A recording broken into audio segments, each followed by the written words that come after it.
Muy buenos días, Dios le bendiga. ¿Cuántos han sido impartidos por el Espíritu de Dios? Amén. ¿Cuántos han recibido liberación? Gracias.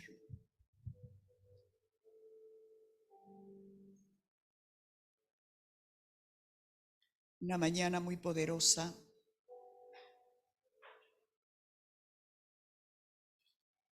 Nosotros tenemos que saber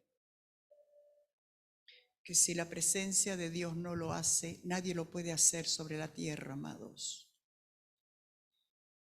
Las personas fallan. Las personas pueden tener buena intención, pero no tienen el poder para hacer y para responder a lo que prometen. Por eso muchas veces nos sentimos que la gente nos falla, que la gente no cumple lo que nos dice.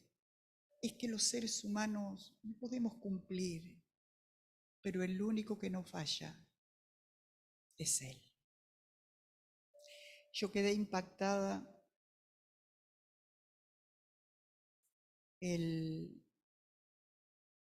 viernes a la mañana. Usted sabe que yo envío los devocionales 7 menos 20, 7 menos cuarto, pero a las 6 de la mañana ya estoy y me despierto con un mensaje. Usted sabe que nosotros tenemos a nuestra hermana Antonia, que ella tiene una peluquería. Levanta tu mano, Antonita. Una mujer guerrera, una mujer valiente. Ella dejó su país hace, ¿cuánto? 17 años. ¿Cuánto? 15 años que dejó su país. Tiene sus hijas allá, tiene solamente un hijo acá. Y ella es una mujer guerrera, una mujer que pelea la vida. ¿Sabe qué decía el mensaje a las 6 de la mañana? Pero no era una voz temblando, ni una voz cortada, ni una voz desalentada ni desanimada. Pastora, me dice, se me quemó la peluquería. Se me incendió la peluquería. Su medio de trabajo.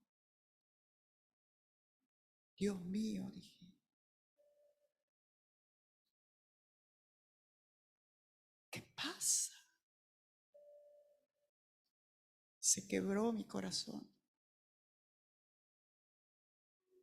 Estaba desconectada ella con el celular y cuando vuelve a tener, le mando un mensaje, no hay respuesta. Cuando vuelvo a tener conexión, la llamo, estaba en otra llamada y la vuelvo a llamar. Vení, Antonita. 2 o 3 palabras. Sabemos lo que pasó, pero ¿qué es lo que Dios te dijo y qué es lo que lo que está en tu corazón? Lo que está en mi corazón es cuando me preocupó la persona que vivían alrededor de la peluquería. Pero cuando llegué y vi que todo estaban bien, lo único que hice fue entrar, ayudar a que el fuego no siguiera expandiéndose para arriba. Y la única que cuando vi que todo estaban bien, dije, bueno, Señor, a seguir adelante, buscar la manera que tú me vas a proveer para arreglar y nada, para adelante y todo el mundo, ya no siga. Yo dije, bueno, en mi corazón dice que tengo que seguir y que lo que tengo es que arreglar lo que está dañado y ya. Y para adelante y la fe. ¿Seguiste trabajando? A la tarde me llegó clienta, no tengo luz, nada, la puse más o menos en las puertas, tengo a Silvana de testigo y la clienta estaba toda hecha un mar de lágrimas. Ven, muchacha, que estoy para trabajar, para adelante y nada, no me paré.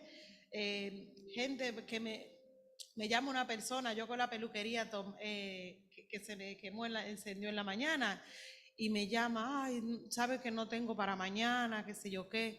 Tú no tienes 2,000 pesos que me preste. Digo yo, no, yo tengo 2,500, pero se me quemó la peluquería. Ay, no, pues déjalo. No, no, no, ven a buscarlo. Vos lo necesitas. Y así. Y entonces, nada, mi corazón está lleno de gozo, de alegría. Me siento plena. Tengo una paz que mi hermana está que llora cada vez que habla conmigo. Le digo, ¿y qué es lo que le pasa? No, porque que en otro tiempo te tuviera tirada en la cama. Le dije, no, mi hermana, yo renací de nuevo. Yo soy otra persona. Todo el que me ve va y dice, Silvana, esa está deshecha. Y cuando llega todo el mundo con una sonrisa y así, alegre. ¿Y qué hiciste ayer? Ayer me fui a evangelizar con la hermana acá, con todas las pilas. El pastor dice, ay, pero tiene pila nueva. Pero pastor. Y así, nada, no me he parado para nada y es para adelante. Y el que me llama me necesita, estoy activa para esa persona. La peluquería ya el lunes, mañana empieza a arreglarla, la luz no sé todavía. Sigo en el mismo lugar si es la voluntad de mi Padre. Si el Señor tiene otra opción mejor para mí, la recibo. Pero si tengo que seguir en esos huesos secos que quedaron, plantar bandera de victoria y seguiré. Solo me muevo por la voluntad del Señor. Aplauda al Rey. Aplauda al Rey. Una mujer guerrera. Ahora se va a evangelizar. Hoy se va a evangelizar al shopping. ¿Qué tal? ¿Qué tal? Dígame usted, ¿dónde queda la situación que usted está atravesando?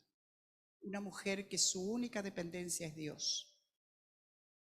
Una mujer que el medio de trabajo quiso quedar coartado, pero no pueden tocar la fe en su corazón.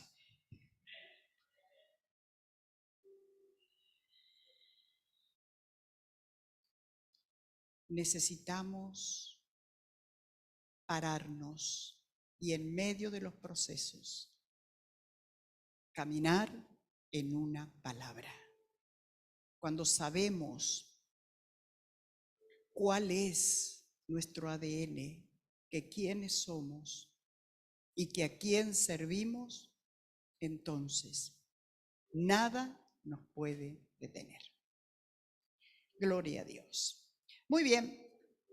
¿Quién sabe qué domingo es hoy?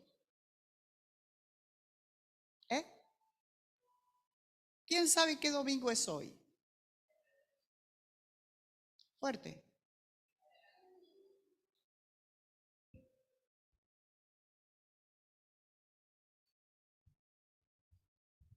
¿Domingo de? ¿Por qué será domingo de Ramos? ¿Trajeron la ramita para bendecirle, para que la lleve? Para que la ponga detrás de la puerta después de los días de lluvia. San Juan, capítulo 12. Verso 12.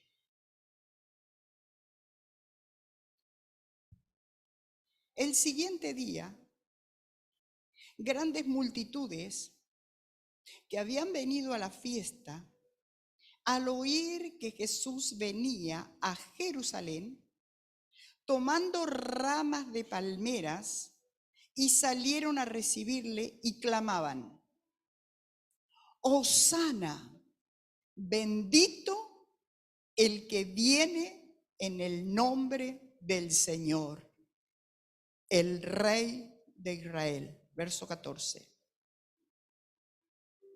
Y halló Jesús un asnillo y montó sobre él, como está escrito: No temas, hija de Sión, he aquí tu rey viene, montado sobre un pollino de asna.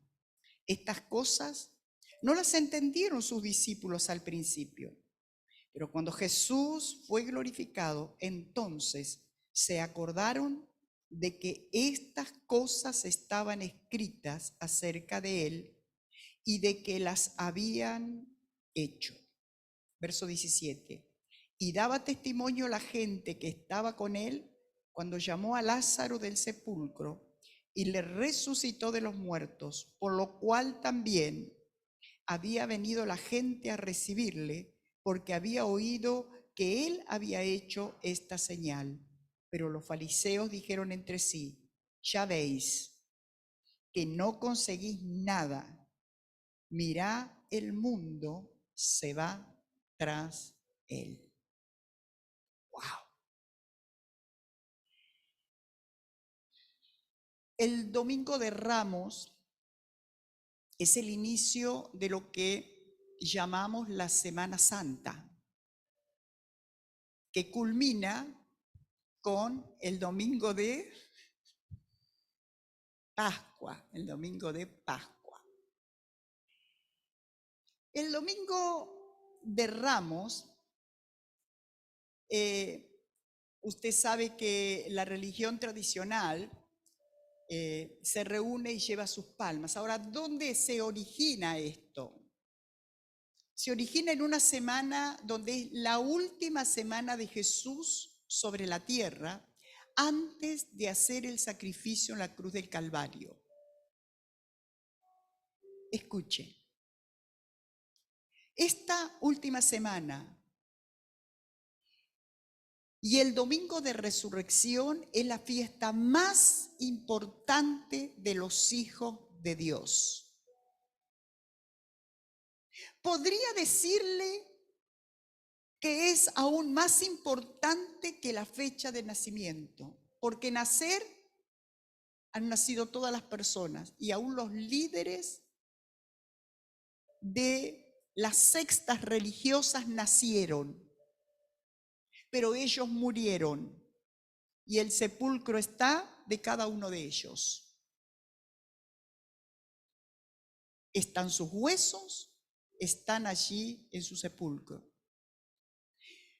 Pero nosotros celebramos el nacimiento de nuestro Dios, pero nosotros celebramos en nuestra semana y en nuestro domingo de resurrección lo más importante, que es que nuestro líder no está en el sepulcro. Nuestro líder está vivo. Por lo tanto, para nosotros los hijos de Dios, la semana llamada la Semana Santa y el Domingo de Resurrección es la fiesta más importante y más significativa del pueblo de Dios. Sin Domingo de Resurrección no existiría el cristianismo. Usted y yo no existiríamos si Cristo no hubiera resucitado. Por lo tanto, cada domingo, decía, ayer tuvimos la reunión de Plebisterio Nacional y decía el presidente de la institución: cuando yo falto a una reunión, dice, yo luego pienso, ¿qué me perdí que Dios tenía para mi vida y yo no estaba en el lugar correcto para recibirlo? No es ocurrencia de la pastora Rebeca, ni del pastor Rodrigo, ni de la pastora Inés, que nosotros estemos cada domingo, cada miércoles, cada día que nos reunimos alabando el nombre de Dios. Fue idea de Dios, no dejando de congregarse como algunos tienen por costumbre. Pero el día de la resurrección, el día domingo, es una fecha que nosotros por ningún punto de vista nos podemos quedar en nuestra casa y tampoco podemos venir solos. Tenemos que venir con alguien porque nosotros estamos celebrando la fiesta más importante. Sin resurrección no hay cristianismo. Amén. Jesús estaba en esta última semana y dice la Escritura que él tenía su rostro. Él quiso ir a Betania, no lo recibieron, entonces la Escritura dice, él tenía su rostro como para ir a Jerusalén, porque estaba estipulado que él fuera a Jerusalén. Él mismo dijo, ningún profeta puede morir fuera de su tierra. Él se movía de acuerdo a lo que la palabra dice. ¿Qué es el Domingo de Ramos? El Domingo de Ramos avanza en la ruta de Jesús hacia Jerusalén. Él entra a Jerusalén y toda la gente que escuchó que él llegaba era gente que había sido impactada por el poder de Jesús. Había gente que había sido impactada donde ellos mismos o alguien en la familia había recibido la vista. Había gente que había sido impactada cuando en un monte habían recibido el alimento y el sustento. Había gente que había sido impactada cuando venía junto a la viuda de Naín y que traía su único hijo muerto y que de repente se encuentra con Jesús, y Jesús, al ver esta mujer y el dolor que es llevar a un hijo en un ataúd, a un adolescente, se para y lo primero que le dice a la mujer es: no llores, toca el féretro y hace el milagro y se lo presenta vivo. Era gente que había visto cuando se enfrentaba a aquellos religiosos que buscaban la manera como para, que buscaban la manera como para poder acusarle, como para querer avergonzarle, que lo ponían a prueba continuamente con lo que él decía. Esa gente, y como leímos ahí en el mismo pasaje, solamente el libro de San Juan lo menciona en la entrada triunfal, lo que había ocurrido con Lázaro, donde había sido para el mundo religioso y para los religiosos de aquel tiempo, para los fariseos, un escándalo que él sanaba a la gente el día de reposo, que él había resucitado a uno que estaba en el sepulcro, cuando era tener contacto con un muerto lo hacía inmundo, donde él rompió estrategias y esquemas, donde rompió tradiciones. Y lo más importante para él eran las personas que necesitaban recibir el toque de su presencia, que necesitaban ser liberadas. Cuando la mujer que hacía 18 años, que estaba encorvada, y el día de reposo la sanó, y los fariseos decían: pero es vergonzoso, el día de reposo la sanaste. Y él le decía: son unos hipócritas ustedes. Si el animal de carga que tienen, si el asno que tiene, se les cae en un pozo, ustedes el día de reposo lo sacan porque no quieren que se les muera el animal que es la fuente de trabajo. Y tienen misericordia de ese animal de carga porque les da el sustento. Y esta hija de Abraham, que hace 18 años que está atada, ¿no voy a hacer el milagro? Así somos cada uno de nosotros, amados. Hemos llegado con distintas circunstancias y distintas situaciones a los pies de Jesús, con distintos currículums detrás nuestro, que muchas de esas cosas a nosotros nos avergüenzan y que muchos a nuestro alrededor nos señalan y hablan por detrás de lo que ha sido nuestra vida. Pero Jesús se para adelante y dice: si yo no les condeno, y extiende su mano de misericordia diciendo: el trono está abierto para albergar tu vida, para sanarte, para levantarte, para reivindicarte, para honrarte, para darte una vida de honra, una vida digna. Por eso le dijo a los que le trajeron la mujer en el acto de adulterio: el que no tiene pecado, que tire la primera piedra. Entonces ese es el Jesús que nosotros invocamos, ese es el Jesús que celebramos, ese es el Jesús que no escatimó su propia vida, sino que la puso para sufrir y para pasar por el proceso sin pecado, para que nosotros, siendo pecadores, seamos reivindicados a nuestra condición de hijo. Fíjese, dice que cuando hay tres cosas fundamentales que quiero compartir con ustedes de esta entrada de Jesús. Cuando Él, lo primero que hace, dice que Él entra a Jerusalén en una entrada triunfal. Cuando uno da estas características de decir, entré en una forma triunfal. A ver, ayúdeme. Como por ejemplo, fuerte. Cuando se gana algo, muy bien. Cuando se gana algo, uno es ganador. ¿Cuándo más?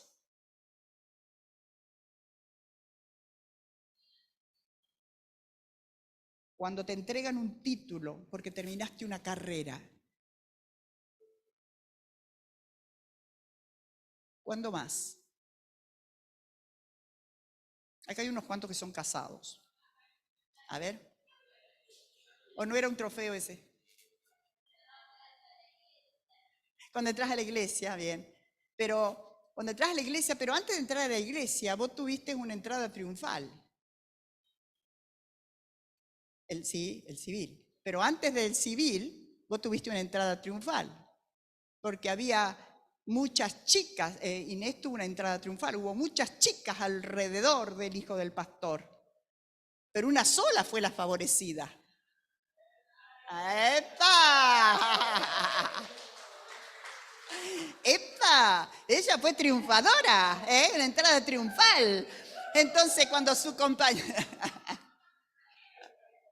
Había muchas correntinas alrededor, pero se quedó con una porteña. Eso. Entonces, cuando te eligió, sea él, sea ella, fue una entrada triunfal, porque había un montón de hombres, un montón de mujeres alrededor. Si es hombre, un montón de mujeres alrededor. Si es mujer, un montón de hombres que pretendían a esa mujer. Pero sin embargo ella tuvo que decir, entonces tuviste una entrada triunfal cuando te hizo la caídita de ojo. Inés le bajó la persiana y le dijo, no se notó, nadie se dio cuenta. Semejante pestaña. Entonces una entrada triunfal. Una entrada triunfal. Escuche esto. Jesús no entró a Jerusalén. Jesús, yo lo amo. Escuche esto. Él no entró. Ay, es mi última semana. Pobrecito de mí, me van a pegar injustamente. Voy a sufrir, me va a traicionar uno de los que se sienta conmigo a la mesa. Van a hablar de mí. ¿De dónde venís, Jesús? Y vengo que se me quemó la peluquería, ¿viste? Así estoy.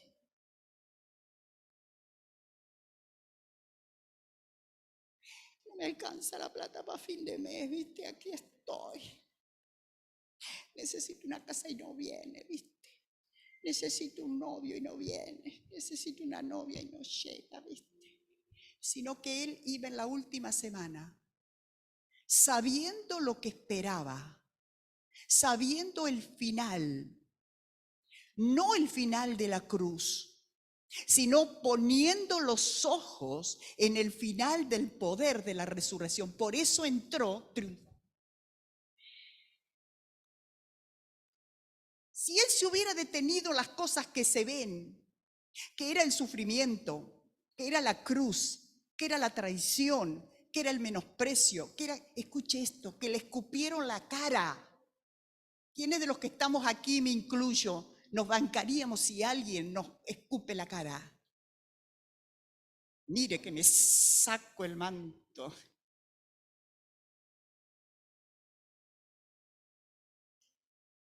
Que lo iban a bofetear y le iban a decir, profetiza. Él no se detuvo en ese proceso. Escuche, no se detuvo en ese proceso. Pues deja de llorar entonces en tu proceso. Sino que él miró por encima del proceso. Él vio el tiempo de gloria, del poder de la resurrección. Él no se quedó en el domingo de Ramos, no se quedó en el inicio de la Semana Santa, ni se quedó en el lunes santo, ni en el martes santo, ni en el miércoles santo, ni en el jueves santo, ni en el viernes santo, ni en el sábado de gloria. Él se fijó en aquellas cosas que no se ven. Él puso su mirada en el poder del domingo del domingo de resurrección, donde Él se iba a levantar de los muertos y donde cada uno de nosotros, toda la humanidad, iba a ser levantada juntamente con Él, íbamos a ser ascendidos a la gloria porque Él había cumplido el propósito eterno del Padre.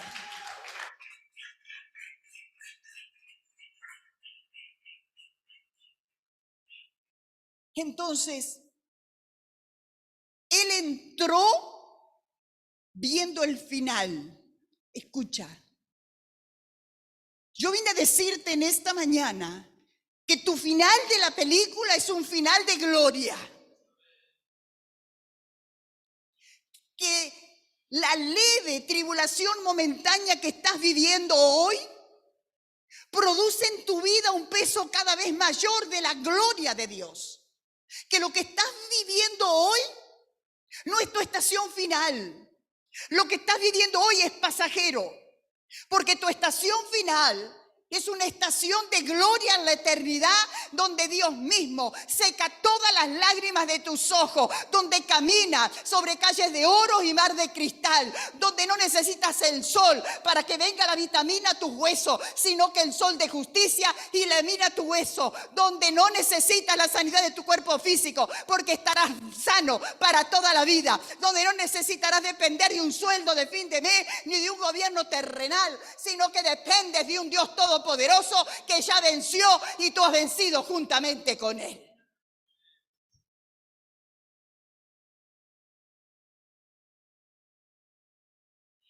Lo que hoy vives es temporal.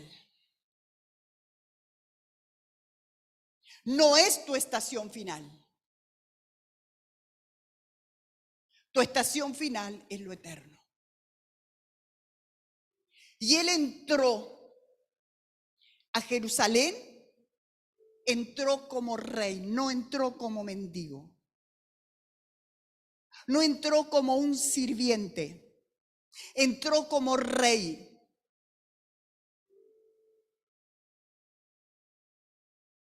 Cuando Él ingresa, y antes de ingresar, ¿qué es lo que le dice a sus discípulos? El libro de Mateo, de Marcos, de Lucas, da otros detalles de la entrada triunfal de Jerusalén. Nosotros nos detuvimos en el libro de San Juan. Y Él les dice a sus discípulos, yo tengo que entrar a Jerusalén, vayan, ¿se acuerdan? ¿Qué es lo que le dice? Vayan a tal lugar y busquen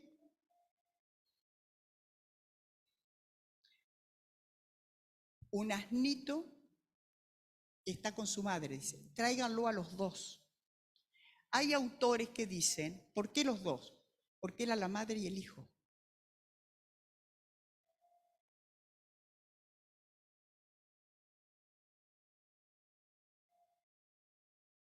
¿Dónde se monta Jesús?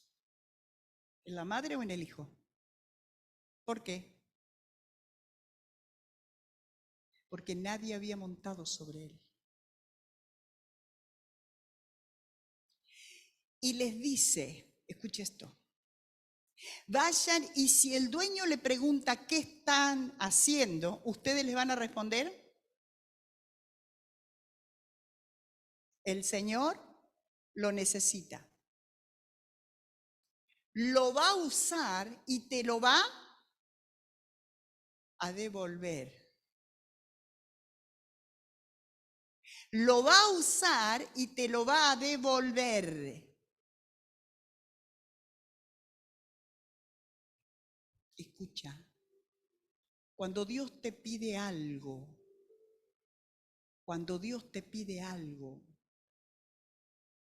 sea en un proceso, sea aún físico, aún económico,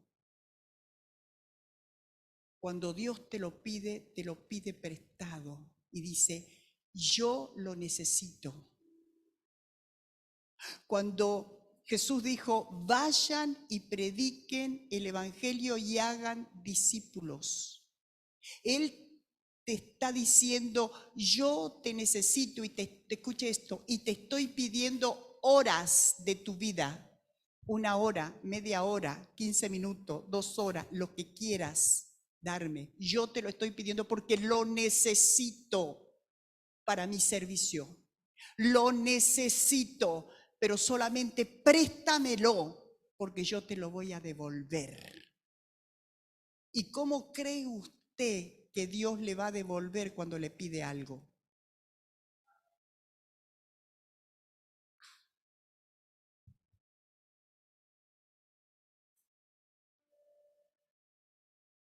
Te lo devuelve, multiplica. Dios no es deudor de nadie.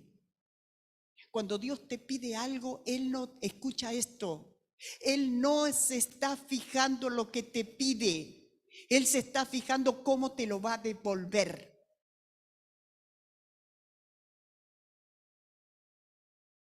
Cuando te pide tu tiempo, cuando te pide tu servicio, cuando te pide tu familia, cuando te pide tus finanzas, Él no está mirando lo que tú le tienes que dar, sino cómo te lo va a devolver multiplicado. El Señor lo necesita y hoy Él te está llamando y te está diciendo, necesito que vengas. Yo te necesito, porque yo necesito entrar triunfalmente para que la gente vea que yo soy el Padre de gloria, que yo no soy el Cristo sufriente, que no soy el Cristo fracasado ni frustrado, soy el Cristo de gloria. Yo te necesito, yo te necesito, yo voy a usar tu vida y yo te devuelvo a que sigas tu vida. Pero cuando, escucha esto, pero cuando tú le entregas tu vida en servicio a Dios, nunca más vuelves a ser la misma persona. Tú no vuelves de la misma manera. El gozo que comienza a fluir dentro. ¿Sabe que por qué nosotros nos sentimos aburridos con la vida espiritual? Porque nosotros no servimos a Dios. Cuando nosotros comenzamos a servir a Dios, hay un fuego dentro nuestro. Hay una alegría donde uno se deja de mirar el ombligo a uno mismo y comienza a mirar la necesidad que hay alrededor y comienza a suplir. Ayer estábamos hablando con uno de los pastores de la institución, con el pastor Rodrigo, y él decía, hemos hecho un microemprendimiento de familia. Él es pastor. Y con Vivi estamos yendo a una feria donde tenemos un puesto y tenemos ropa deportiva. Dice, llega a hacer la consulta una persona que era ¿de dónde dijo? ¿De Uruguay? De otro país, o de Perú, algo así. Con mucha necesidad. La persona vino a comprar, pero él recibe una palabra de Dios y se la da. 1 hora y media ministrándole y la persona quedó quebrantada. Entonces, aún en medio de su trabajo, dejó de mirar su necesidad para ver la necesidad de aquellos que están a tu alrededor. Díganle que se lo entregue porque el Señor lo necesita. Cuando Él entra en esa entrada triunfal, ¿qué hizo la gente? ¿Qué hizo la gente?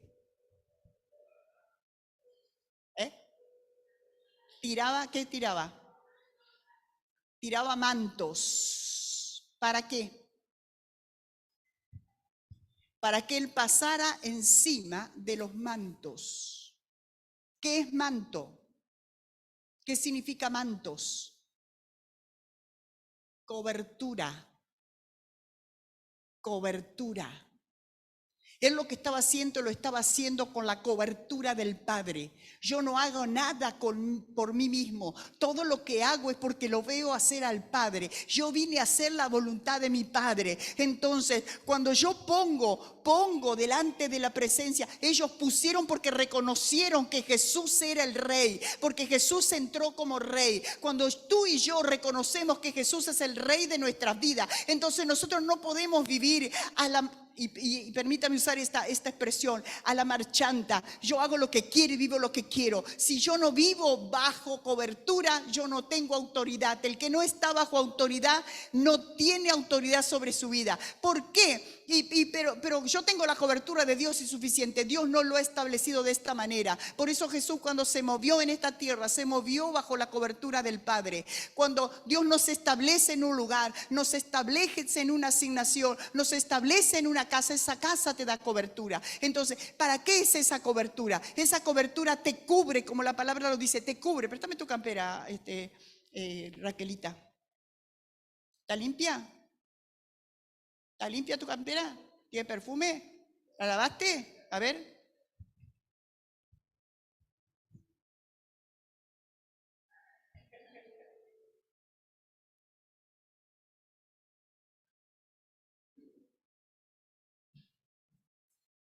Cuando tú estás bajo cobertura, nuestra lucha no es contra carne ni sangre, sino contra un mundo espiritual en los lugares celestes. Cuando tú no quieres estar bajo cobertura, el mundo espiritual se levanta en contra de tu vida. ¿Y dónde pega? Te pega a ti. Pero cuando tú estás bajo cobertura, esa cobertura te cubre.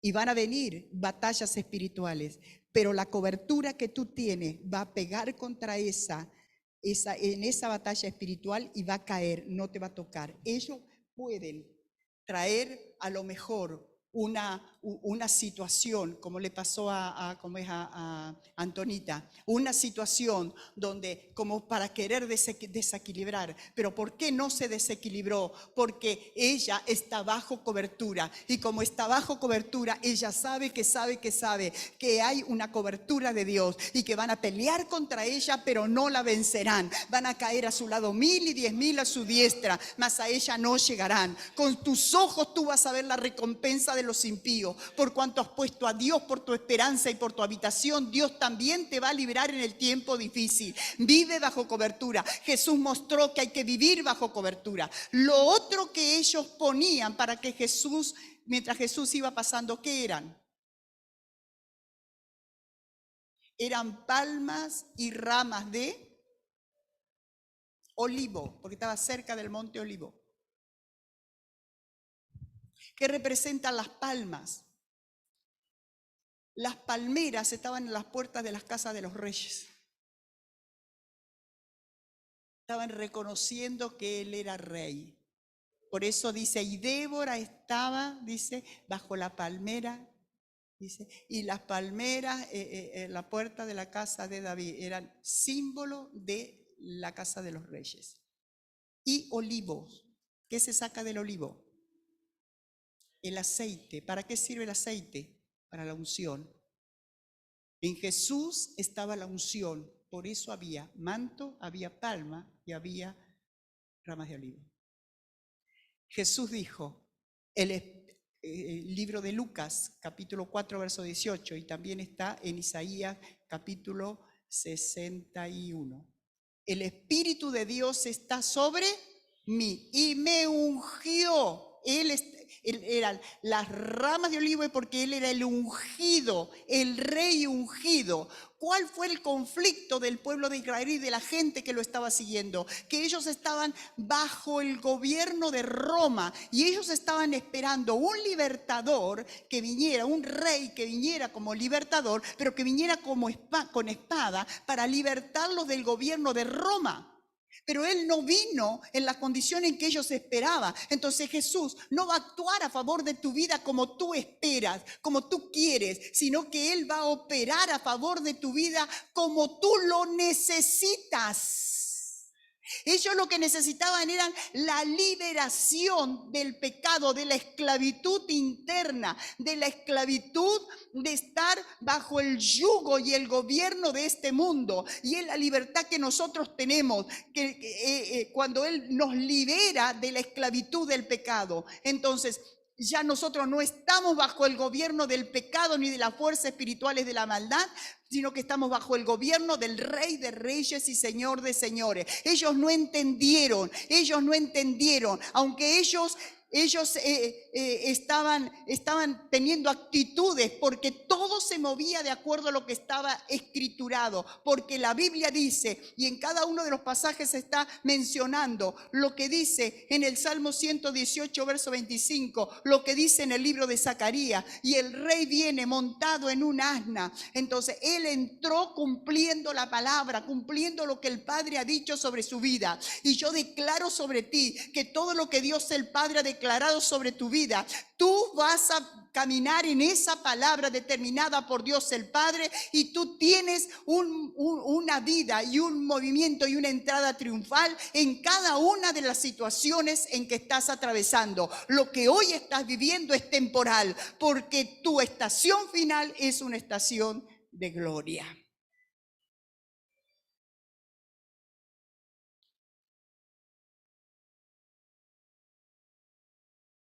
Aleluya. ¿Cómo lo aplico yo a mi vida personal? Porque está bien, eso fue hace más de 2000 años en Jerusalén, la entrada triunfal. Pero Jesús entró en nuestros corazones, hizo la entrada triunfal como rey. La unción de Dios el Padre sobre la vida de Jesús, que es la que posa sobre nuestras vidas. Jesús no entró como el pobrecito a nuestras vidas para seguir agregando miserias y ruinas a nuestros corazones, sino que Él ha entrado como rey para darte liberación y para poder restaurar tu comunión con Dios el Padre y obrar con poder y no poner parche en tu vida, sino hacerte nacer de nuevo, no del agua, no de la carne, sino del agua y del Espíritu, un nuevo nacimiento. Por eso el salmista David dice: al corazón humillado no despreciarás tú. Entonces, cuando nosotros recibimos a Jesús, Jesús entra en una forma triunfal sobre nuestras vidas. Lo segundo que Él hizo, luego que entra en esa entrada triunfal de Jerusalén, ¿qué fue lo segundo que hizo? Entrar al templo. ¿Qué hizo en el templo? ¿Se acuerda qué hizo en el templo? Sacó a la gente que estaba haciendo comercio y limpió el templo. Y dijo: mi casa, te estaba mencionando la escritura, mi casa no es casa de ladrones, sino es casa de oración. Mi casa será llamada casa de oración y no una casa de mercaderes. Escuche. Primeramente, Jesús viene y entra en una forma triunfal en nuestros corazones y entra como rey. Lo segundo que hace es limpiar el templo. La Biblia dice que nosotros somos casa de Dios, templo del Espíritu Santo. Entonces, lo segundo que tiene que hacer es limpiar nuestros corazones. La gente que estaba haciendo comercio, ¿por qué Jesús se enojó tanto y los sacó y les tiró todas las mesas de los cambistas, dice la Biblia? Porque ellos venían a vender los animales y a sacar comercio. Entonces la gente que venía a hacer sacrificios para volver a tener una comunión con Dios y tenían que comprar para hacer las ofrendas, entonces ellos sacaban rédito de eso. Y Jesús dijo: la casa de mi Padre no es casa de comercio, sino casa de oración será llamada. Entonces, nuestros corazones necesitan ser limpios, amados. Y Jesús quiere limpiar nuestros corazones. ¿Se acuerda dónde nació Jesús? Jesús nació en un establo, donde ¿qué había en el establo? Había olores, había suciedades, había mugre.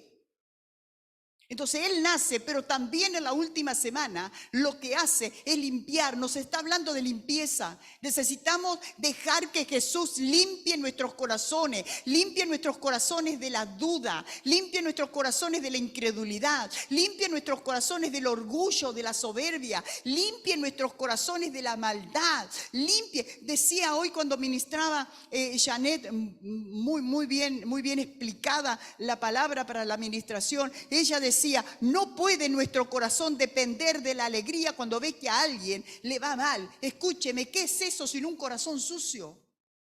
¿Cómo va a depender mi estado emocional de que si a él le va mal, que si a él se le revienta la vida, entonces yo voy a estar con gozo, con alegría, y entonces yo voy a tener una autoestima alta porque a él le va mal?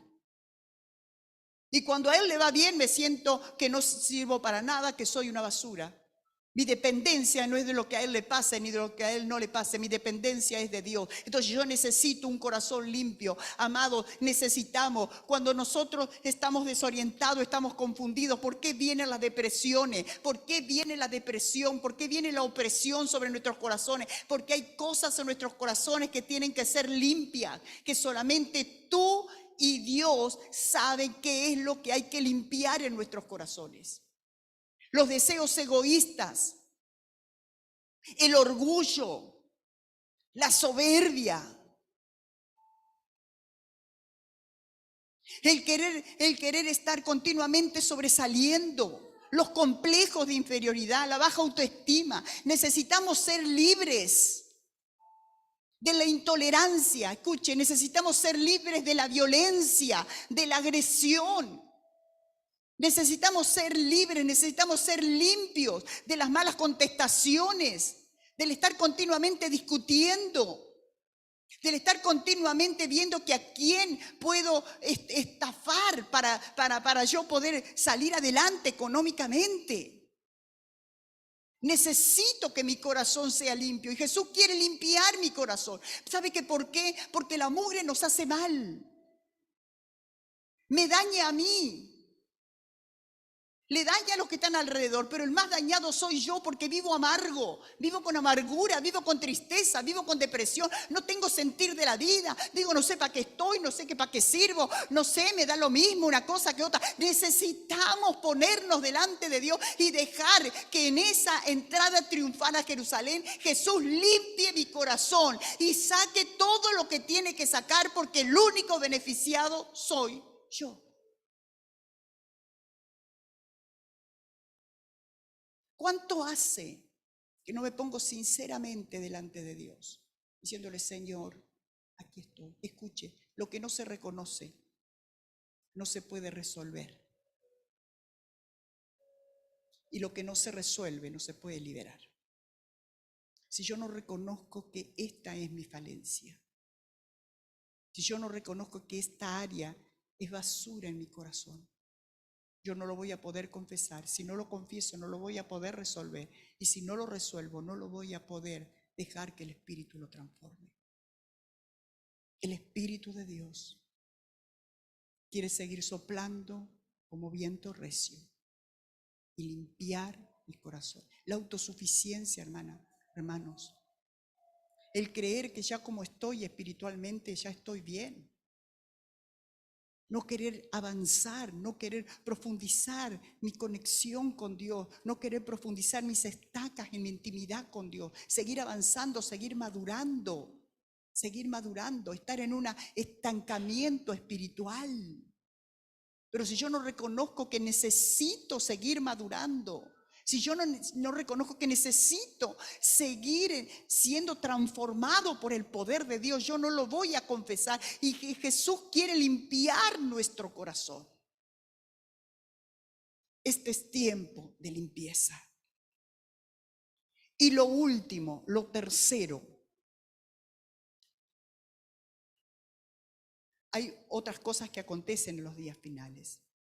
Pero ahí en el libro de Lucas, de San Juan, lo tercero que hizo, él mostró servicio y humildad. Él se sentó en la cena, antes de la cena de la Pascua, luego de la entrada triunfal. Primero les enseña la entrada triunfal, luego viene limpieza, Escuche esto, así funciona. Primero Jesús entra triunfalmente a tu corazón, luego viene limpieza y luego de la limpieza viene el servicio y la humildad. Cuando llega a la mesa, ¿qué hace? Toma un lebrillo, agarra una toalla, se ciñe y ¿qué hace? Se va a lavar los pies de los discípulos. Servicio. Si yo, el maestro, hago estas cosas, ve que se lo leo al texto, tal cual. Si yo, el maestro, hago estas cosas,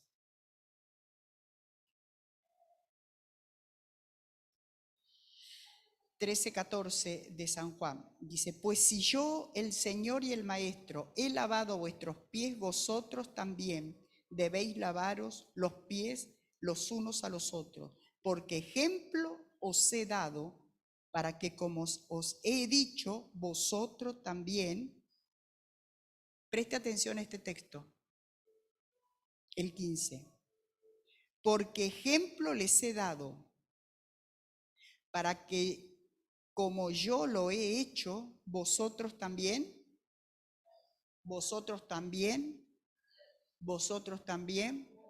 El secreto está en hacerlo, no en saberlo.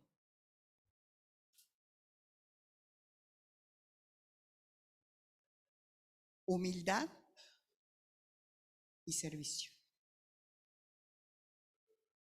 Ahí está la diferencia.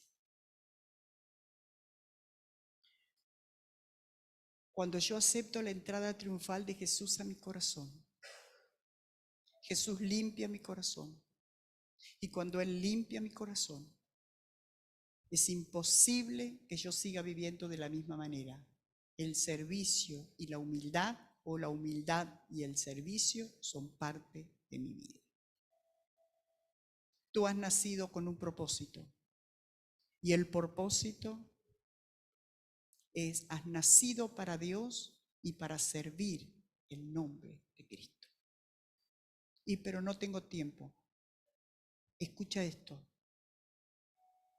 Si tus ojos se cierran a esta vida hoy, todo lo que tú haces va a seguir el curso de la vida.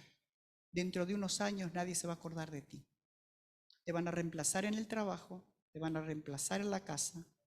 Alguien va a cocinar por ti, alguien va a lavar la ropa por ti, alguien va a ir a trabajar por ti, alguien va a ir a hacer las compras por ti, alguien lo va a hacer.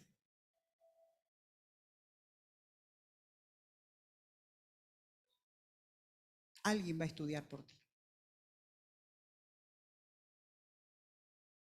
La decisión la tengo que tomar hoy. Escuche, todo lo que hacemos en esta tierra es reemplazable.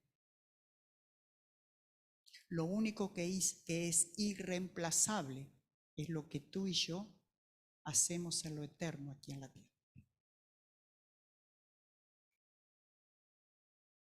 Todo lo que hacemos en esta tierra es reemplazable. Te van a reemplazar, tranquilo, tranquila.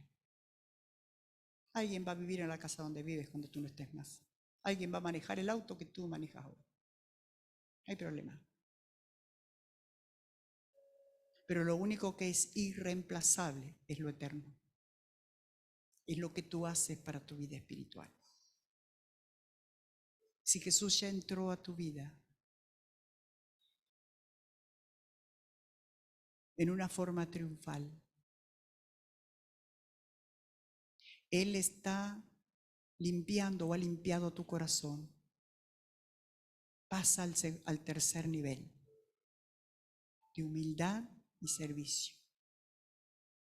Únicamente con humildad se puede servir a otros. Si no, no. Únicamente cuando hemos dejado de lado el orgullo podemos servir a otros. Si no, no. Jesús nos está llamando. Tráiganmelo porque yo lo necesito y lo devolveré. Ponte de pie en esta mañana. Mientras tú te pones de pie, hay una frase que ellos dijeron.